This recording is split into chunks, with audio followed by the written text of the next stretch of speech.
Good morning, 6AMERS. The 6AMERS began in April 2020 in the heart of the pandemic.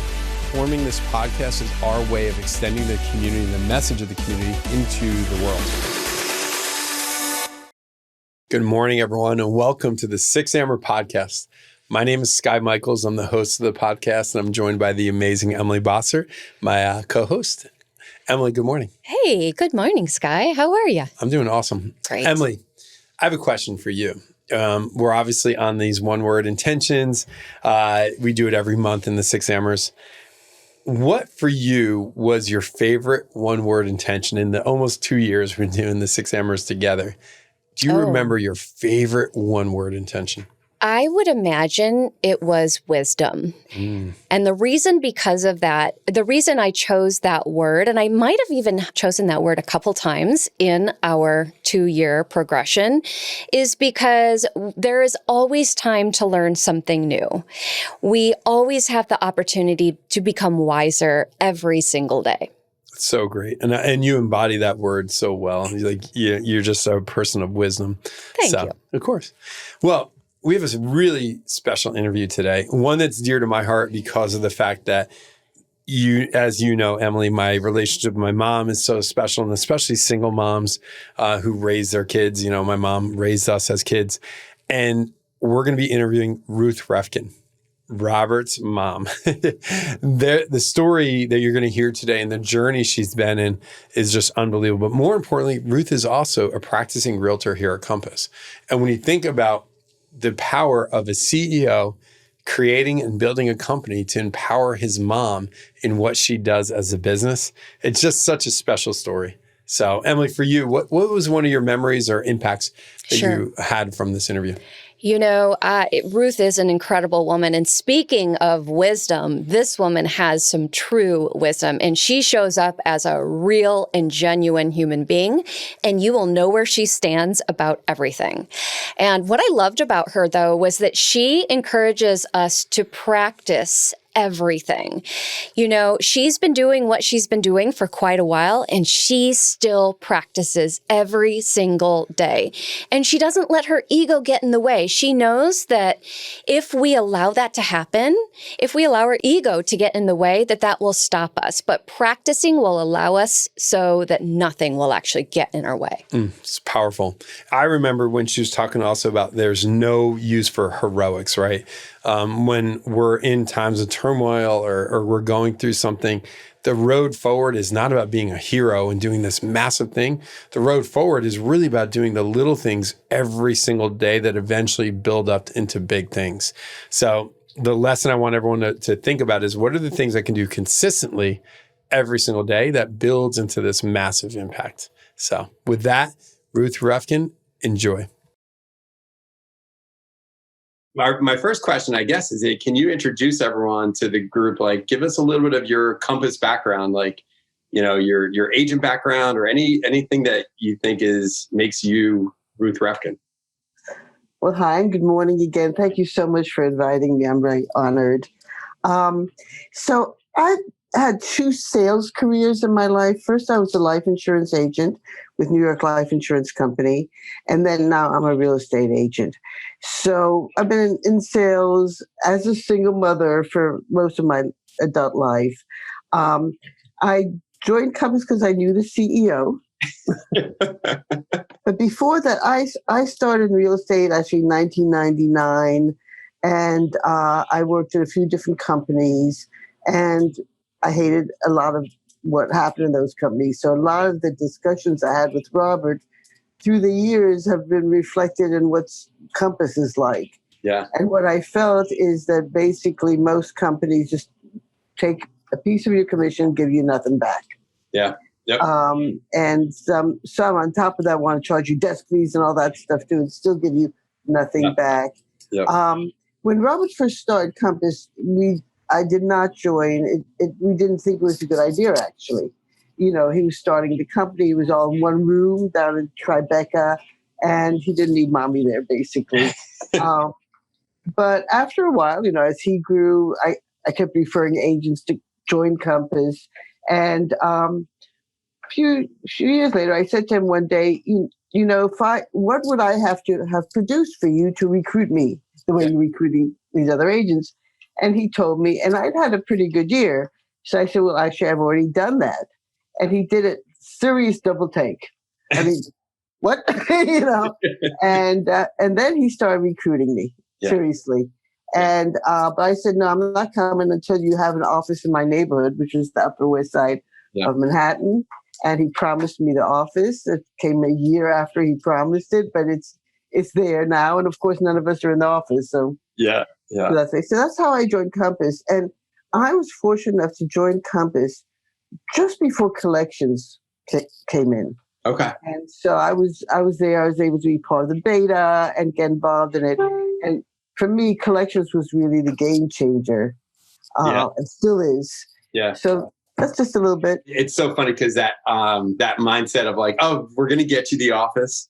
I bet a lot, myself included, like we all can probably relate to that delay. Like it always happens, but there is that delay when you join, right? Like it's going to come. Tell me more, Ruth, about like your decision to get into real estate. Like what made you leave insurance and get into real estate? Well, that was one of these serendipitous things. So I had actually retired from from life insurance business, and was doing some other things. And Robert had gotten into Columbia and was going to school in New York City. So I used to visit him a lot, and always looking for a place to stay. Hotels are expensive, all that kind of stuff. So he got this bright idea that we should buy an apartment, a 2-bedroom apartment that he'd live in, but there'd be a room for me to stay in. Yeah. So I said, yeah, maybe, But I figured, why don't I go out and look? See, I just didn't know anything about what was New York real estate was about. So I went out to open houses one Sunday, and we had dinner that night. He asked me how it went. And I said I saw some gorgeous places, but I was not very impressed with the agents that I saw. Yeah. And I said to him, I could be a better agent than most of these guys. And he said, well, why don't you? And so that's what happened. Yeah. One question. Isn't it amazing how one question can change the course of your life? Well, yeah. Well, it's really interesting because that's the same way I got into the life insurance business. It was also serendipitous. Ran into somebody, that's a long story. But I think, that it's important to pay attention a lot of times, because I think a lot of opportunities pass you by because you're not listening, you're not paying attention. And I feel, I'm 75 years old now, so I've been around for a little bit, and I look back on my life and other people's life and how much happens when you're willing to consider something different. You hear an idea, your son says to you, why don't you? And you go, and you think it through. You don't immediately say no. I think you say no too much because, no, I couldn't, know this, no, all the excuses why you can't.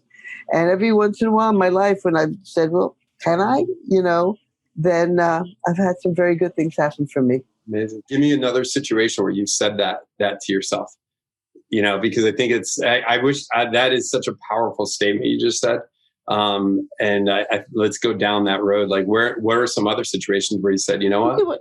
Let me focus in for a second about getting into the life insurance business. Yeah. I had been a teacher, and then I was an administrator of educational programs. And I had actually had my own preschool, which that's another story, for many years. And now at this point, Robert was about 2 years old. I was administrator I was an early childhood director of the Jewish Community Center in Piedmont, California, Oakland, Piedmont, California, and still couldn't make enough money to really give my kid the kind of education I want him to have. Yeah. And I was running these programs for other people's kids. Yeah. They were great. So I had run into somebody, start talking to me about life insurance, and I was like, as a creator, I was, yeah, sure, right. I'm going to go sell life insurance, She gave me her card. I stuck into my purse. This is really a true story. So meanwhile, I was trying to get a scholarship for my son to go to my own program, and they didn't give me enough, so I couldn't. Yeah. And that night I came home, I was really pissed. And literally I threw my purse against the wall and that card fell out. Amazing. And I looked at that card and I said, what's it going to hurt me to go for an interview, Yeah. And that interview led to an incredible career. I still have pension that I get from New York Life. So it's all the way through my life, my retirement and all that. And they taught me everything I would ever want to know about sales. New York Life is a tremendous training organization. Yeah. Bring people, really train them. So that's another good example. I'll give you one more. Okay. Because I mentioned my preschool. So I'd gotten my early childhood credential, and there were no jobs in California that year for teachers. It was very, very hard to get work. Yeah. And I'm sitting in my bedroom, kind of freaking out. What am I going to do? When I realized that my bedroom, with a door to the backyard, and it was sort of a little bedroom suite, could be turned into a preschool. I looked around and I talked to my friends. We all, our own hammers and nails, we did it all ourselves, and I turned it into a preschool. And that's amazing. Yeah. So amazing. It existed for 17 years. My son went there. Yeah. So. Yeah. Well, and I was raised by a single mom. I had two sisters, and as I said in the beginning, like, she's my hero. Like, I am who I am because of her. And I think it's, in many ways, it's like the drive you're describing of a single mom. There's something, every mom is driven, first off. So there's no delineation, between those who are not single or single. But I visualize, I can have clear images of my mom's passion, like you throwing your purse against the wall, like the anger, right? What lessons have you learned as a single mom that you sort of, have carried through for you, but also have passed on maybe to Robert as well? For anybody who's a parent at all, I include fathers as well, especially those who do not have a lot of support, a lot of, staff money and all that. Yeah. Life is kind of scary, right? Every day you get up, you're hoping to do the best. Things are hectic. You're running as fast as you can. You're always worried, am I going to have enough? Am I going to lose my job? Is there going to be a problem? Am I going to die? What's going to happen to my kid? All that stuff. And, there's a lot of stress about that. And the only way to deal with it, people ask me, what's the secret of my parenting? How did I raise such a successful son? And this is how I did it. I woke up every morning. I woke him up, fed him, took him to school, worked my ass off, came home, picked him up, cooked him dinner, helped him with his homework. Nothing heroic there. You just get up every day. You put one foot in front of the other. You do the best you can. And I guess the other thing is I always had a good network, and I still do. I knew I couldn't do it alone. And so I didn't have family support, but I had friends that were like family. Yeah. And there are people that I still know today who babysat Robert, or so like that. I maintain relationships. I really work at them. Yeah, that's amazing. And I think the power of that network, that's so powerful to have that, for sure. And I think that's in essence what Robert's creating too here, right? Yes. You're in New York, I'm in Philly. We have Emily in Colorado. We could name 100 or probably 200 cities on this call right now, Yeah, you asked me what I felt that carried over to Robert. And I'll say this about my son. He's one of the hardest working people I've ever met in my life. Yeah. Which surprises me considering what he was like as a kid. Get up, go to school. He didn't want to get up. But, Robert is very smart, but he's not the smartest guy in the world. He's very creative. He's not the most creative. I think that the reason companies are successful, the reason he is successful, is really collaborating without ego. I think that's a lot of it. Robert does not need to be the smartest person in the room. He knows that he wants to surround himself with the smartest people. He would always rather have people smarter than him, that know more than him in any conversation. And, I think that's something he did learn from me, that, how you get there, you work. That old joke about how do you get to Carnegie Hall? Practice. Yeah. That's always the answer. The answer is always keep trying. Yeah. Do it again, practice.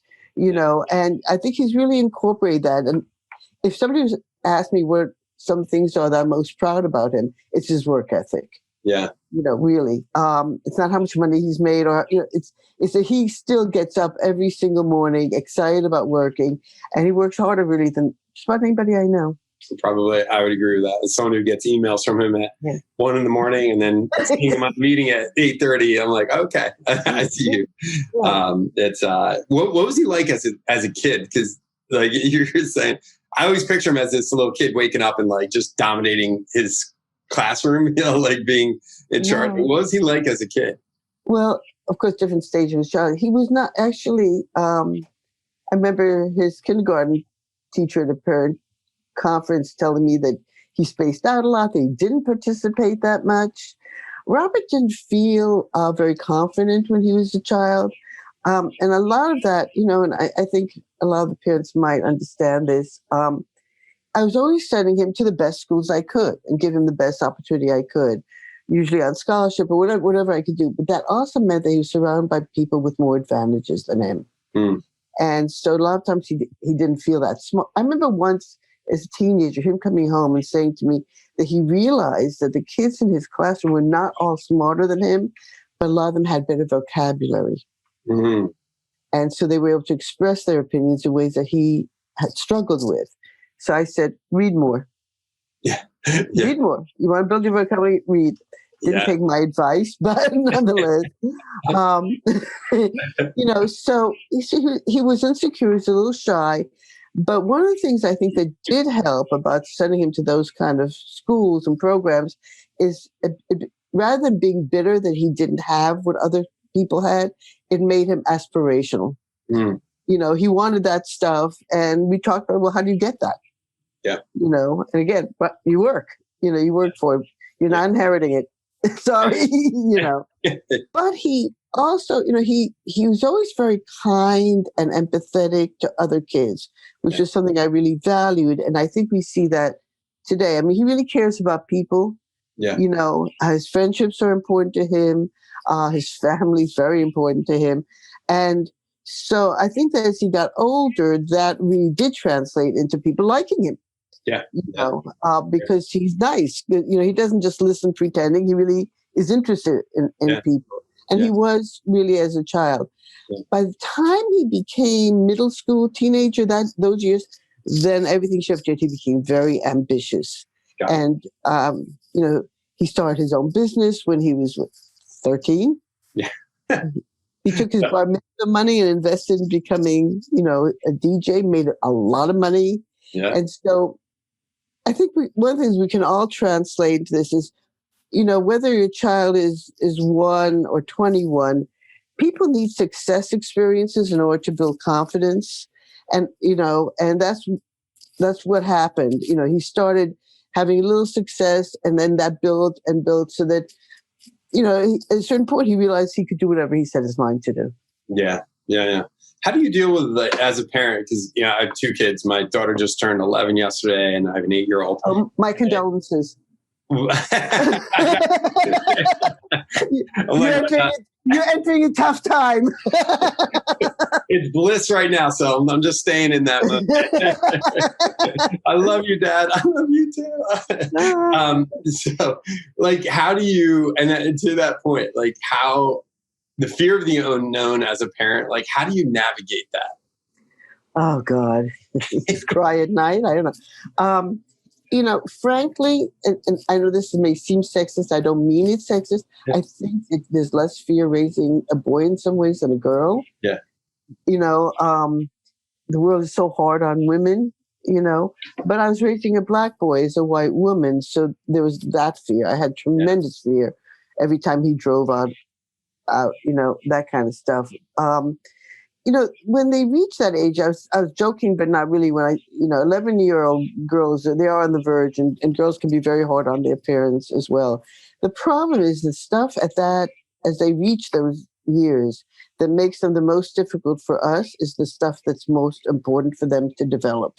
The idea to think to themselves, to push back, to not just accept no for an answer. It's something that's great when you get older, but it's hard on parents when you're a teenager.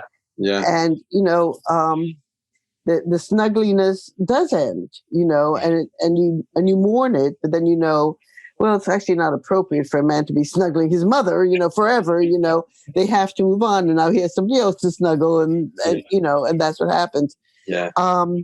The fear is always there. It's a very, very tough world, and now we have even more. I mean, the world's scarier now even than it was back then. Yeah. So I don't know if I can give any reassurance. No, that's great. There's yeah. I want to say something else. I think that one of the things that's really important as a parent, dealing with some of the dangers of the world out there, is to really know your kids' friends. Mm. I turned my house into the hangout. In Robin's teenage years, everybody hung out at our house.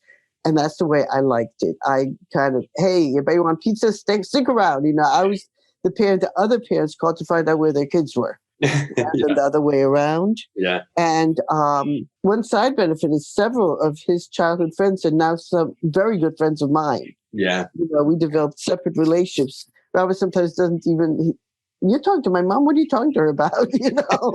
But, we're still friends. So I think that's one of the most important things to do. The peer group stuff is it's the most difficult stuff to navigate as they get older. Yeah. And you got to be on their side and not against them. Yeah, definitely. So many questions come to mind. But one thing I did want to ask you about your real estate career, because you're currently selling in New York and available for. I think you actually sent us a referral. Bottom line is, like, you're an active realtor in New York City. So just so everyone knows, you can send referrals to Ruth, I'm sure. And Ruth's 75 years old. You're waking up every day, still getting after it, which I love. And what is it that drives you right now to practice real estate at the level you're practicing? Well, what am I going to do? Sit home and eat? I mean, I've never really sought to retire. Yeah. What I always sought just to have a job that I like doing enough so I didn't want to retire. And, real estate's a fantastic career, as we know, in many ways, certainly for single mothers or single parents or parents in general. But also as you get older, I especially with COVID, I don't do the running around I used to do. Yep. I have junior agents and other agents I share business with a lot. Yeah. But I have contacts and knowledge of a lifetime. So, I like still using that. I think that every stage of life has its own challenges and pluses. This point in my life, I'm having a very good time. This is a good time of my life. And I don't want to get lonely. I don't want to be too alone, and so having clients, having people that I'm interacting with all the time, especially during the pandemic, has really kept me kind of alive in some ways, Yeah. You have to have a reason to get up in the morning. That's the truth. I just love it. Look, I love real estate because I love putting people into homes. Yeah. I really, really do. And a lot of what we talk about and the principles and mission, that's really a lot of where I'm at. When I know it's the biggest decision most people are making in their lives, financially and in every other way. I respect the importance of it. I work very slowly and patiently with people, and they appreciate that. And that's a luxury at this point. When I was younger, I didn't have the luxury of just, oh, that's okay, I'll work with you for a year and then you'll buy something, Yeah. Yeah. Now I can more. And, that's part of what I love about it. Yeah. That's probably one of your I call it your superpower, right? It's one of your superpowers as a realtor. It is. And also, past standpoint, you've heard a lot of stories. You've seen a lot of lives lived. Yeah. So you can give people a perspective and you can see things differently. Yeah. You could talk about, how this decision is going to affect the whole lifetime kind of in a different way. You mentioned referrals, and so I do want to say this, that one of the things I love about Compass is the huge network we have. And actually, in the past month, between I give out, by the way, everybody, I give a lot of referrals too, so let me know what area. I've done and given and gotten referrals from California, Vermont, Chicago, several from California. That's just in the last few weeks, so amazing. Yeah. But when I give a referral, by the way, I asked to be copied on every single email for that deal. Because one of the things I do tell all of my clients, whenever I give a referral out or get one, I tell people exactly how it works about the 25% and all that. I don't want them to find out later I got something they didn't know. And the way I sell it to them, I say, that means I'm involved. I'm still involved. I'm not just giving you somebody else and disappearing. I'm going to know what's happened. If there's any problem, I'm going to know about it probably before you do and all that. Yeah, I love that. Yeah, it's a great. Well, I think, and we come back to what real estate's all about, the relationship, right? It's all about that. And you just because someone's moving to San Diego doesn't end your relationship in New York. You still have that relationship, and I love that idea and that concept. It's awesome. Yeah, so, that's great. Well, how about the Compass platform? Because I remember I was doing a training and I was like, "Oh, where's deals? Oh, wait, we got Business Tracker." Like sometimes you do a training and you're like, things change on you like overnight. Yeah. How have what besides collections? I know you love collections, and as do I. What's another piece of the Compass platform that you love in your business? I love the fact that it's end to end. Yeah. When Robert was first talking about end to end, I didn't get it. I didn't understand how end to end things could actually be. Yeah. And I remember a long time back when Robert was starting to talk about CRMs. And we were actually going to a wedding. We were in a car taking us to somebody's wedding. He's asking me what I think. And I told him that the most important two things I said about CRMs is one is the import-export capabilities. And I told him horror stories I had, with that in other organizations. And so he really took that very seriously. Yeah. The other thing that came up was the fact that there's hesitance because people are afraid that Compass will keep their clients. This came a lot from some Douglas Elliman agents who didn't want to give up anything, Yeah. And so that's where the Compass Pledge came for you guys. Your clients are yours. They don't belong to Compass, and you can take them with you. Yep. So that was very important to me. I think that, you mentioned about how things change sometimes, and that can get frustrating for us. Just when I think I got straight, I know exactly how the program works. They make it better, Yeah. But is there any other company that has on-call assistance all the time? Yeah. Because if I have a problem, I get help very quickly. Yeah. I hope that's true for everybody. I hope it's not just me, but there's people there to really walk you through it. And I was actually talking to a Compass Tech person in California last night, and just how much emphasis they put in making sure, understanding that we're their clients and making sure we can use this stuff. Yeah, absolutely. Yeah. I mean, if you build it and no one uses it, it doesn't really make sense. In the beginning, it wasn't quite that way. It was, I remember when collection first came, and the person who I was working with on it was telling me, how I have to push everybody into signing on. And I said to her, I'm 75, so my clients are quite a bit older, and not everybody's going to want to do it. And she started talking about how we have to train them this way and that way. I went, what? Yeah. So I think sometimes tech people don't get what we do. They don't get what our life is. Yep. But at that time, I was really upset about that. And you can see how that changed. Yeah. Well, I think too, like if all you do is stay stuck in the past, you're never going to get better. And that this world, this real estate world is changing very, very quickly and very fast. And I sort of call Compass like the Noah's Ark of realtors. Like we're all coming together in this like beautiful boat, Yes, I like that. There's a lot of pressure on the real estate industry, and it's going to get worse, I think. And if you're not constantly changing and getting better, you're going to eventually the tech companies that are out there trying to displace the realtor are going to take over. Yeah, well, we have to show our worth. Yep. Like when was the last time you went to a travel agent? Yeah. That industry was totally destroyed. Yeah. But you still might call a travel agent if you're going on a specialized trip, if you want to go on a safari or something. Yeah. So that's where their worth is now. So we have to show our worth, why we're better than Zillow, why you can't just look at a house and go buy it, that you need an agent to help you. Yep. I love that. Yep. Emily, how about any questions? I'm sure you got some questions coming up as well. Oh yes, absolutely. Ruth, first of all, I want to say my career began in real estate in life insurance as well with Northwestern Mutual. Oh, another good company, very good company. Yeah. So I love that similarity. What I'd love to ask you is at 75, correct? You're 75? Yeah. There comes a lot of wisdom with aging, and that's something that I look forward to as well. I'd love to know from you, what are some of the meanings of life that you've really come to understand? Oh my goodness.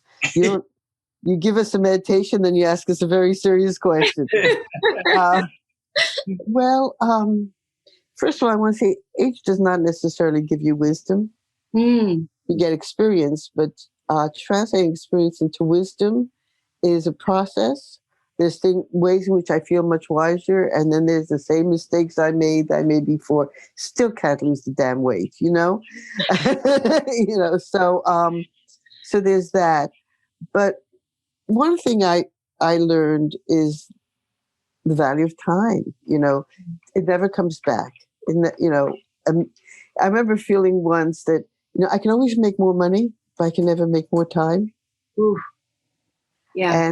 And that was an important thing that I realized. And it actually had to do some with my leaving New York life, because at that point I was in management and I just didn't have time for my son. Single mom, trying to have a really, high level career. And so it was an epiphany one night, and I went to my supervisor and basically let them know that I'm going to cut back a little bit. And it did not help my career, but I think it helped my son. So I think that's something that's important. And the value of friends and relationships. I think one other thing I think I learned as I got older is I learned how to enjoy my own company. And to be alone is not to be lonely. I spent a lot of my life looking for the guy that was going to make me happy, and solve all my problems. It ended up being my son. But he didn't solve all my problems. I realized actually the person I had to love, I know it's a cliche, is me, and I think one of the things is that I've learned over time is to listen to myself more, to pay attention when I feel there's something wrong. Not, how sometimes we push ahead, even we have a spidey sense that says, I'm not sure if I can trust this person or this situation. But, a lot of times we just push through anyway. And I've learned more to stop, breathe. Thank you for the breathing, Emily. And, and really listen to my own experience and wisdom. Yeah. Oh, thank you so much, Ruth. I needed that this morning.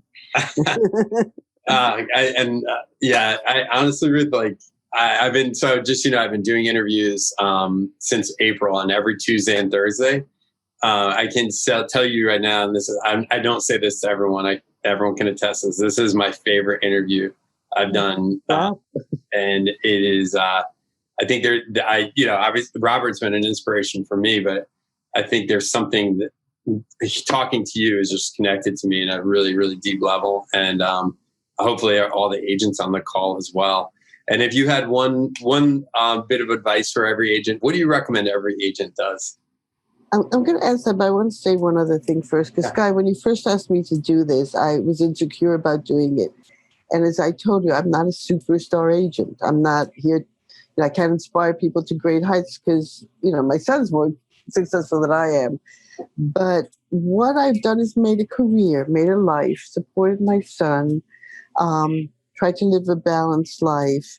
And this is what our business allows us to do. If you decide to just go full speed ahead, be superstar agent, you can do that.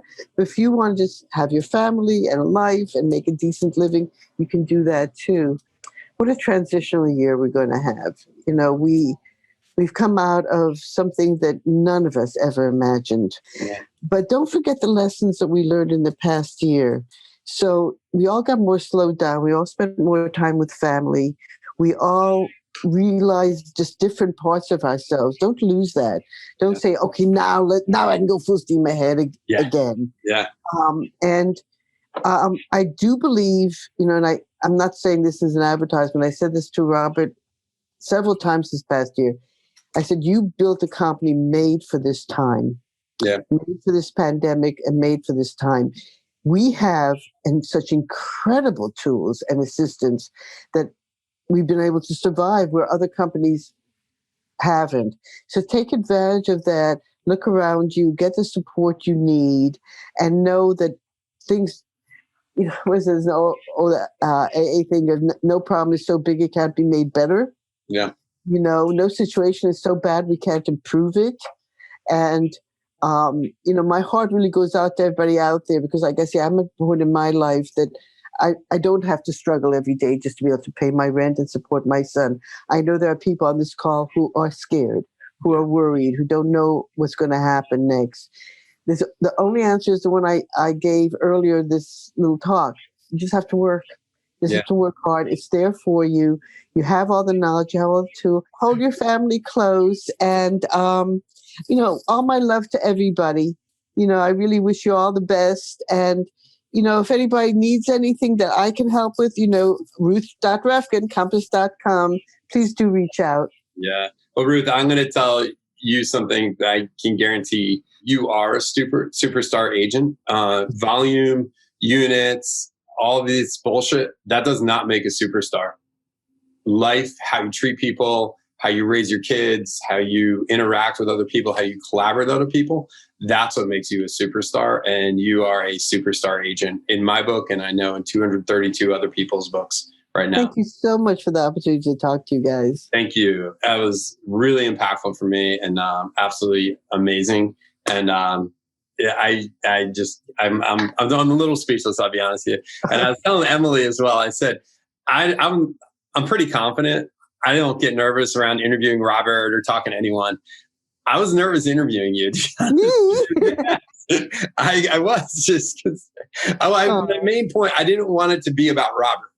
This is about you, I didn't want, obviously that we had some questions about him, but you were the reason why I wanted to have you on. Do you know what I mean? And I was nervous on how to make sure that got through properly. So anyways. Thank you so much. Thank you. Thanks for listening to the 6AMERS podcast. If you liked what you heard on this episode, we would love to hear from you. So leave a comment and review, and don't forget to subscribe.